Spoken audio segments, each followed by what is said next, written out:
Eh bien, chers amis, je vous dis bonjour et bienvenue donc sur BeOnline qui se trouve donc sur YouTube et également donc sur Facebook.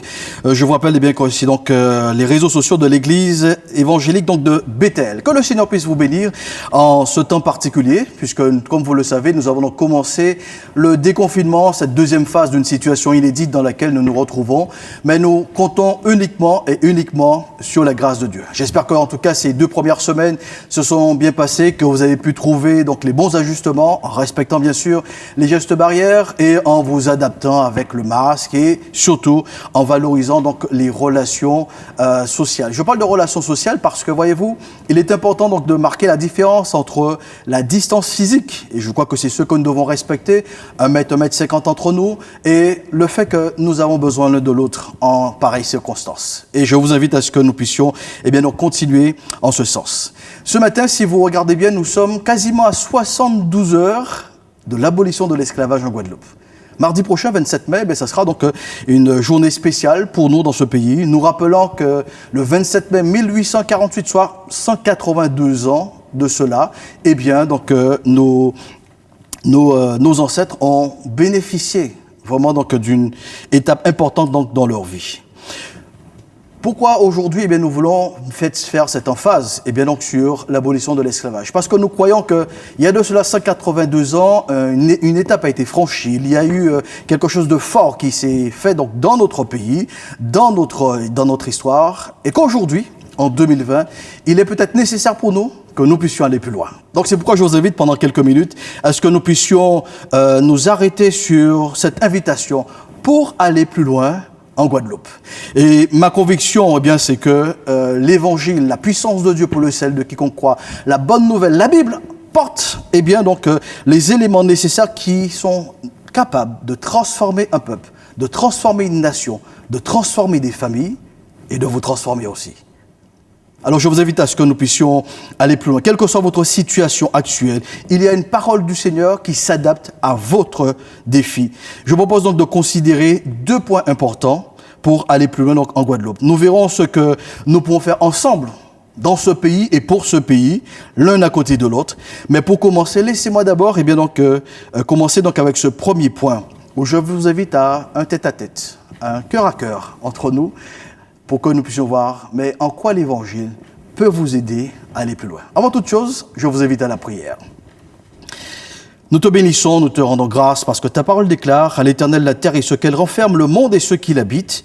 Et nous croyons que ce pays que nous appelons les îles de Guadeloupe t'appartient également. Merci parce que tu as un amour incommensurable pour chaque Guadeloupéen, car ta parole est formelle, car Dieu a tant aimé le monde qu'il a donné son Fils unique afin que quiconque croit en lui, Guadeloupéens, Guadeloupéennes, hommes, femmes, enfants, jeunes, personnes âgées, quelle que soit la classe sociale, qui croient en lui ne périsse point, mais qu'il ait la vie éternelle. Qu'au travers de ces quelques minutes sur BeOnline, que véritablement que cette parole soit une parole transformatrice, révélatrice, libératrice éternelle pour des vies, pour des familles et pour notre pays. Ainsi nous te l'avons donc demandé dans le nom de Jésus.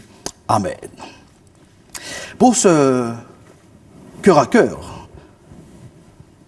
je vous invite à faire une petite lecture en Exode chapitre 31, à partir du verset 1er jusqu'au verset 11. Exode 31, verset 1er jusqu'au verset 11. Il est dit, l'Éternel parla donc à Moïse et dit, « Sache que j'ai choisi Bethsaël, fils d'Uri, fils de Hur, fils de la tribu donc de Juda. Je l'ai rempli de l'Esprit de Dieu, de sagesse, d'intelligence et de savoir pour toutes sortes d'ouvrages. Je l'ai rendu capable de faire des inventions, de travailler l'or, l'argent et les reins, de graver des pierres à enchâsser, de travailler le bois et d'exécuter toutes sortes d'ouvrages. Et voici, je lui ai donné pour aide Oholiab, fils d'Asimach, de la tribu de Dan. J'ai mis de l'intelligence dans l'esprit de tous ceux qui sont habiles pour qu'ils fassent tout ce que je t'ai ordonné. La tente d'assignation, l'arche du témoignage, de propitiatoire qui sera dessus, et tous les ustensiles donc de la tente, la table et ses ustensiles, le chandelier d'or pur et tous ses ustensiles, l'autel des parfums, l'autel des holocaustes et tous ses ustensiles, la cuve avec sa base, les vêtements d'office, les vêtements sacrés pour le sacrificateur d'Aaron, les vêtements de tes fils Alors, je prends le verset 10. Les vêtements d'office, les vêtements sacrés pour le sacrificateur Aaron, les vêtements de ses fils pour les fonctions du sacerdoce. L'huile d'onction et le parfum odorifant. Verset 11. L'huile d'onction et le parfum odoriférant pour le sanctuaire, ils se conformeront à tous les ordres que j'ai donnés. Alors, c'est vrai que ce passage remonte à des milliers d'années. Nous sommes en Exode chapitre 31. Le peuple d'Israël se retrouve donc dans le désert et Dieu donne des instructions pour construire la tente d'assignation. Il donne donc cette mission à une personne bien particulière, c'est Moïse. Il dit à Moïse, voilà, je t'ai appelé pour faire sortir ce peuple d'Égypte, mais maintenant, dans ce désert, il va falloir construire une tente d'assignation. Mais dans le passage qui nous concerne, Exode 31, versets 1 à 11, il y a une chose qui nous marque. C'est que Dieu ne s'adresse pas à Moïse, il ne parle pas de Moïse, il ne parle pas à Moïse, il parle de Bethsaël. Puisque dans ce passage, Moïse n'était pas l'homme de la situation, il n'avait pas les compétences, il n'avait pas l'expertise, il n'avait pas l'art et la manière de faire pour pouvoir construire les ustensiles nécessaires pour la tente d'assignation.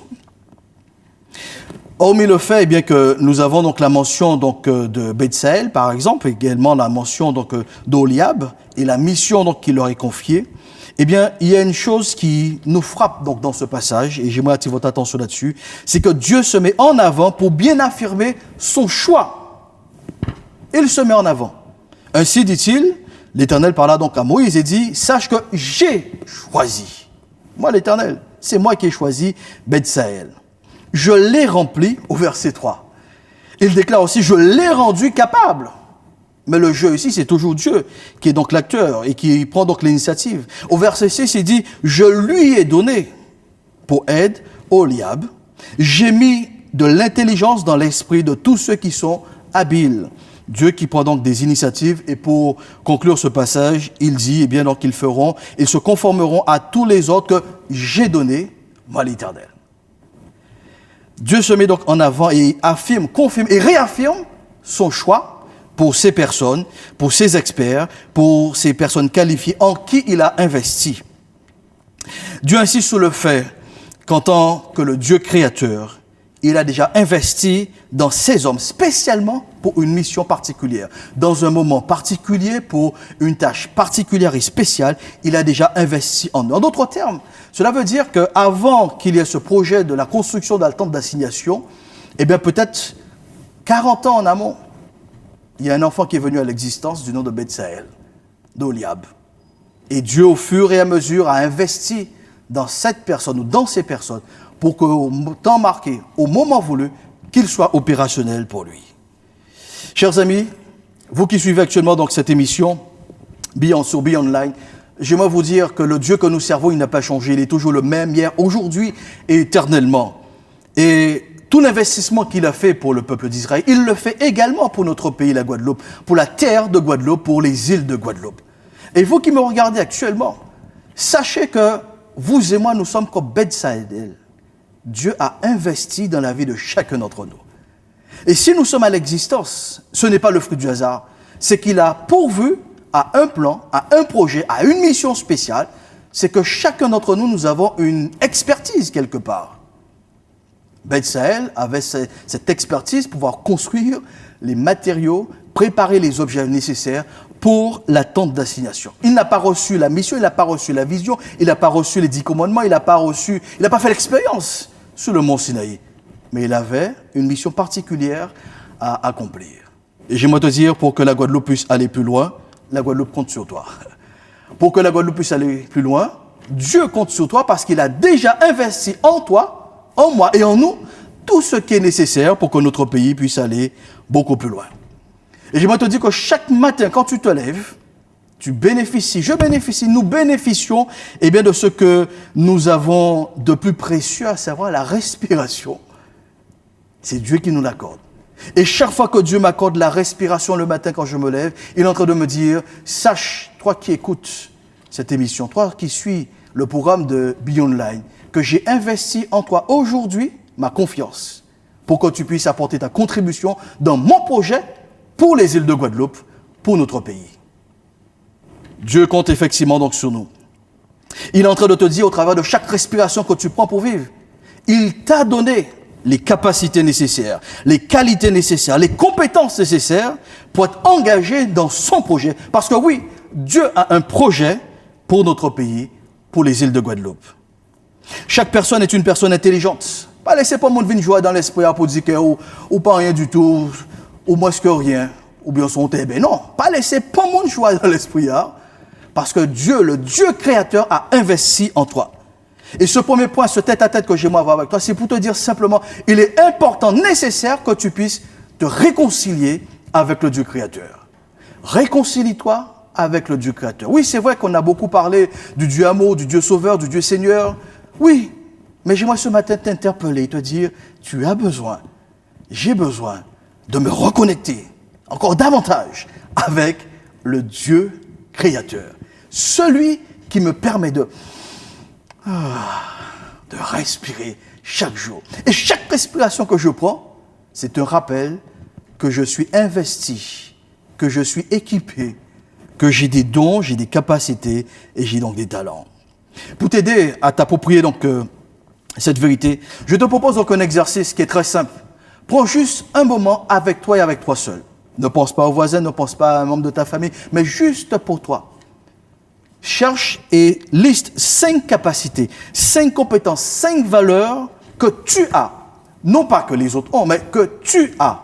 Oui, que tu as. Il est important pour toi d'être en phase avec cela.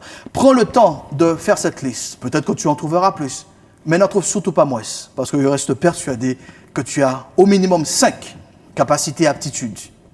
Et pour chaque aptitude, capacité, don, talent, capacité que tu as trouvé, eh bien, prends le temps pour dire merci Seigneur. Quelle que soit ton obédience, quelles que soient tes convictions religieuses, que tu crois en Dieu ou pas, mais si tu reconnais que tu as ces capacités, sache que c'est quelqu'un qui te l'a donné. Et ce matin, je te dis que c'est le Dieu créateur qui te l'a donné. Je t'invite donc à une profonde réconciliation avec le Dieu créateur qui chaque jour t'accorde la vie, le mouvement et l'être. Si vous venez de nous rejoindre donc, dans ce programme, sachez que vous êtes actuellement donc, dans ce moment spécial proposé par l'église de Bethel, Be Online, sur Be Online, que ce soit sur YouTube ou sur Facebook. Et nous sommes dans un tête-à-tête où nous voulons réfléchir autour de la parole de Dieu et voir comment nous pouvons aller plus loin en Guadeloupe. Je vous propose de passer donc à un deuxième point. Et pour ce faire, je vais faire donc une deuxième lecture qui se trouve donc dans le livre de Juges, au chapitre 6, toujours dans l'Ancien Testament. Il est dit donc à partir du verset 11, « Puis vint l'ange de l'Éternel et s'assit donc sur le térébinthe d'Ophra, qui appartient donc à Joas, de la famille donc d'Abiézer. Gédéon, son fils, battait du froment au pressoir pour le mettre à l'abri de Madian. L'ange de l'Éternel lui apparut et lui dit, « L'Éternel est avec toi, vaillant héros. » Gédéon lui dit, « Ah, mon Seigneur, si l'Éternel est avec nous, pourquoi toutes ces choses nous sont-elles arrivées? Et où sont donc ces... » Alors, verset 13, Gédéon lui dit, « Ah, mon Seigneur, si l'Éternel est avec nous, pourquoi toutes ces choses nous sont-elles arrivées? Et où sont tous ces prodiges que nos pères nous racontent quand ils disent, l'Éternel ne nous a-t-il pas fait monter hors d'Égypte?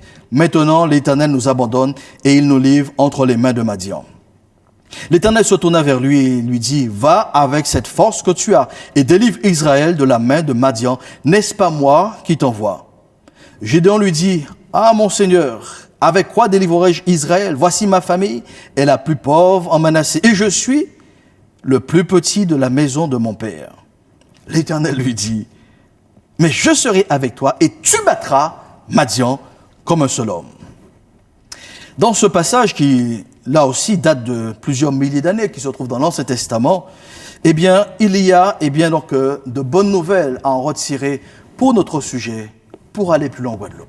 Et au fond de ton cœur, comme au fond de mon cœur, en tant que Guadeloupéens, nous voulons que notre pays aille plus loin.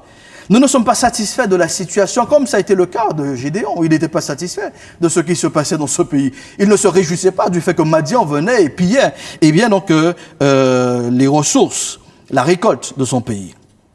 Mais au travers de ce passage, je t'invite à trouver les éléments qui vont nous permettre d'aller un peu plus loin, alors que nous sommes donc à 3 jours donc, de cette abolition de l'esclavage. Il y a donc dans ce passage 2 regards différents. Il y a le regard de Dieu qui voit Gédéon comme un vaillant héros. Il lui dit de manière claire au verset 12, « L'Éternel dit « vaillant héros ». Et il s'adresse donc à Gédéon. Et en même temps, nous avons bien le regard de Gédéon sur lui-même. Gédéon qui se voit comme le plus petit, le moins que rien de son pays, de sa famille, de son pays. Mais celui qui, en tout cas, n'est pas en mesure de s'approprier cette déclaration « vaillant héros ». Il y a aussi 2 lectures sur la situation du pays, 2 lectures sur la crise. D'un côté, nous voyons Gédéon qui s'interroge sur le Dieu du passé, mais tu dis que je suis un vaillant héros, mais où est le Dieu de nos pères qui nous a fait monter d'Égypte? Nos pères nous ont parlé des miracles et des prodiges qu'il a opérés. Mais aujourd'hui, dans notre situation, eh bien, nous ne le voyons pas à l'œuvre. Ça, c'est la lecture de Gédéon. Mais il y a aussi la lecture de Dieu. Gédéon est en train de parler du passé, et Dieu est en train de lui dire, mais tu sais, quand moi je vois la situation, mais je vois que le problème est déjà réglé, parce que tu es l'homme de la situation. 2 lectures différentes. Cela nous amène donc à comprendre une chose qui est importante. Ce que nous vivons dans notre pays est un petit peu similaire à Gédéon, toute proportion gardée, bien sûr. Il y a des tensions, il y a des situations de crise, il y a des situations qui nous donnent envie de taper du poing sur la table et de dire « assez, c'en est assez ». Nous ne pouvons pas continuer à fonctionner ainsi dans ce pays. À quel moment allons-nous connaître le bonheur? Comment allons-nous connaître bien donc une vie paisible? Est-ce que c'est uniquement les autres nations qui ont droit? La Guadeloupe a aussi droit au bonheur. Et Dieu a un projet pour le bonheur donc de notre pays. Mais dans cette discussion entre Gédéon et l'ange de l'Éternel, il y a un point qu'il faut donc souligner. Ce point, c'est qu'il y avait un problème donc de méconnaissance. Le problème de la méconnaissance est un réel frein pour aller plus loin donc en Guadeloupe. La dévaluation donc de sa personne, je reprends. Il y avait donc un véritable problème, la méconnaissance. Voyez-vous, la méconnaissance est un véritable frein pour aller plus loin donc en Guadeloupe. Car voyez-vous, quand nous sommes dans une dévaluation de notre personne, quand nous avons un complexe d'infériorité, ou peut-être même un complexe de supériorité, quand nous avons un manque d'estime de nous-mêmes, comme ça a été le cas pour Gédéon, eh bien cette méconnaissance de notre personne, cette sous-évaluation de qui nous sommes est un frein pour pouvoir aller plus loin. Comment un pays peut-il aller plus loin si chaque habitant passe son temps à se dévaluer? Et cela me permet de dire qu'il est important pour nous dans ce pays que nous arrêtions de nous auto-critiquer, de nous auto-dévaluer, parce qu'au fond nous aspirons à ce que le pays aille plus loin. Mais le pays a besoin de toi. Il a besoin de vaillants héros. Il a besoin d'hommes et de femmes qui ont une juste valeur de leur personne et qui ne se dévaluent pas. La méconnaissance aussi donc, de la part des autres freine cette aspiration pour aller plus loin donc, en Guadeloupe. Parce que voyez-vous, Gédéon est en train de dire dans cette discussion, vois-tu, je suis en train de battre du froment au pressoir pour le mettre à l'abri de Madian, mais je suis le plus petit de ma famille. Mais à cette déclaration, vaillant héros, certainement c'était la première fois que Gédéon entendait quelqu'un lui dire vaillant héros. C'était peut-être la première fois que quelqu'un lui disait félicitations, rouleau bravo, chapeau pour ton initiative. C'est peut-être pour la première fois que quelqu'un valorisait Gédéon pour le travail qu'il faisait dans l'ombre. L'absence de valorisation, l'absence d'appréciation, l'absence eh bien, donc, de remerciement empêche eh bien, donc, la bonne collaboration. D'où l'importance donc, de la valorisation, l'importance de l'appréciation. Chaque fois que je prends le temps donc, de reconnaître et d'apprécier, je suis en train de dire que je reconnais que Dieu investit en toi, que tu as une valeur, que tu as un potentiel, que tu as une compétence. Oui, et que tu es aussi utile.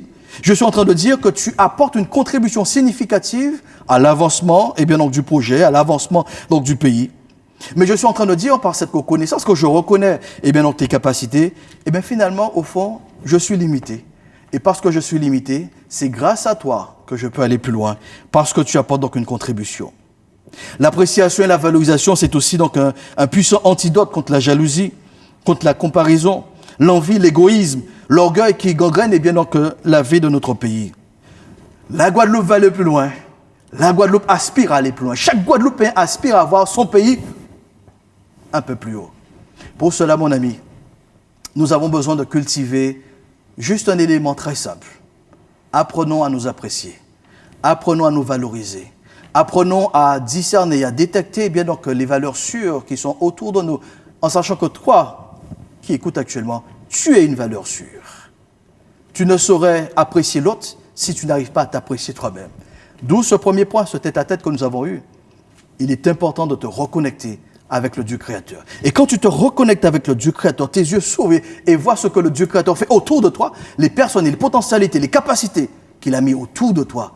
Et dans la combinaison de 1 plus 1, 2 plus 2, eh bien finalement, nous avons un maillage, une chaîne qui est suffisamment forte pour dire, eh bien que non, nous refusons la résilience. Nous refusons bien de subir, nous croyons que nous pouvons nous prendre en main et assurer un avenir meilleur.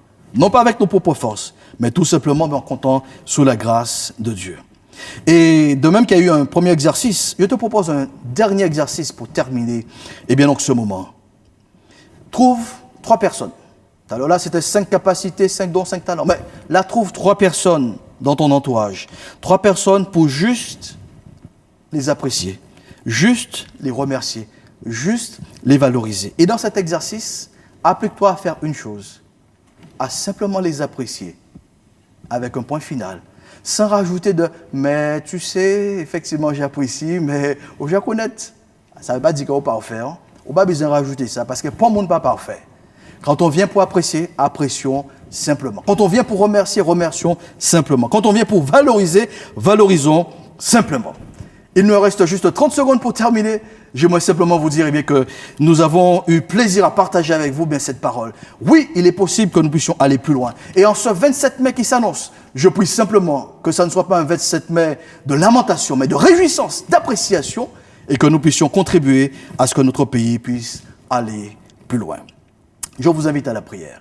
Merci Seigneur, parce que tu aimes notre Guadeloupe et tu investis en chaque Guadeloupéen, quelles que soient ses origines, quelle que soit sa classe sociale, quel que soit son âge, tu investis tout ce qui est nécessaire pour que ton projet s'accomplisse dans ce pays. Nous prions Seigneur à ce que tu accordes une grâce excellente, afin qu'au travers de ces épreuves que nous avons connues en 2020, que nous puissions aller plus loin dans ce pays et que toute la gloire te revienne dans le beau et précieux nom de Jésus.